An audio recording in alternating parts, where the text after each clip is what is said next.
મારું નામ doctor Jignesh Joshi advocate છે। રાજકોટ બાર એસોસિએશનનો પૂર્વ સેક્રેટરી છું। રાજકોટમાં ગત તારીખ 8-9ના રોજ નેશનલ લીગલ સેમિનાર થયેલો હતો। તેમાં બાર કાઉન્સિલ ઓફ ઇન્ડિયાના કો ચેરમેન અને બાર કાઉન્સિલ ઓફ ગુજરાતના મેમ્બર એવા શ્રી દિલીપ કાનજી પટેલ દ્વારા આર્થિક ભ્રષ્ટાચાર કર્યા હોવાની લેખિત ફરિયાદ મારા દ્વારા તારીખ 13/11/2025ના રોજ કરવામાં આવેલ હતી। જે ફરિયાદના અનુસંધાને દિલીપ પટેલ અને રાજકોટ બારના ઉપપ્રમુખ સુમિતભાઈ વોરાએ મીડિયાને એવી જાણ આપી હતી કે અમે કોઈ પણ કોલેજ પાસેથી એક પણ રૂપિયો લીધો નથી।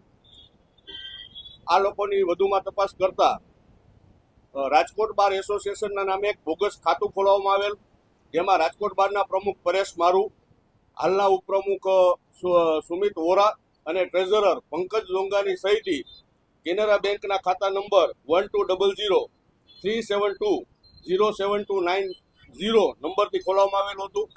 આ ખાતાની અંદર કુલ 11,40,000 રૂપિયા જેવી માતબર રકમ લો કોલેજો પાસેથી ફાળા દ્વારા ઉઘરાવવામાં આવેલી હતી। દિલીપ પટેલ હાલ ઇન્સ્પેક્શન કમિટીમાં હોય, સમગ્ર ગુજરાત અને સમગ્ર ભારતની તમામ કોલેજોમાં તે ઇન્સ્પેક્શન કરવા જતા હોય, માટે કોલેજ પર પોતાનો ગેરવ્યાજબી દબાણ વાપરી આ રકમ લીગલ સેમિનારના નામે ભેગી કરવામાં આવેલ છે। જે બેંક એકાઉન્ટના સ્ટેટમેન્ટની નકલ આપ સર્વે મિત્રોને સોંપી આપેલ અને આ સમગ્ર પ્રકરણની અંદર રાજકોટ બારના હાલના પ્રમુખ પરેશ મારુ, સુમિત વોરા અને તેની સાથે સાથ આપનાર 11 કારોબારી સભ્યો અને હોદ્દેદારોને આ પ્રકરણમાં સહ આરોપી તરીકે જોડી અને આગળની કાર્યવાહી કરવા માટે બાર કાઉન્સિલ ઓફ ગુજરાતમાં મારી એક નવી ફરિયાદ આપવામાં આવેલ છે। મારી માંગ સ્પષ્ટ છે કે આવા ભ્રષ્ટાચારી લોકો કોઈ પણ સંસ્થામાં હોય તેને કદાપી ચલાવી ન લેવા જોઈએ।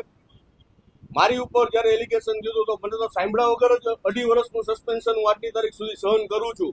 તો આ તો પુરાવા સાથે હું આપું છું, તો એ લોકોને પણ સસ્પેન્ડ કરી એમને પણ આગળની કાયદેસરની કાર્યવાહી ફેસ કરવાની તક બાર કાઉન્સિલ ઓફ ગુજરાત અને બાર કાઉન્સિલ ઓફ ઇન્ડિયાએ આપવી જોઈએ। એની તપાસ બાર કાઉન્સિલ ઓફ ઇન્ડિયા કરશે અને બાર કાઉન્સિલ ઓફ ગુજરાત કરશે।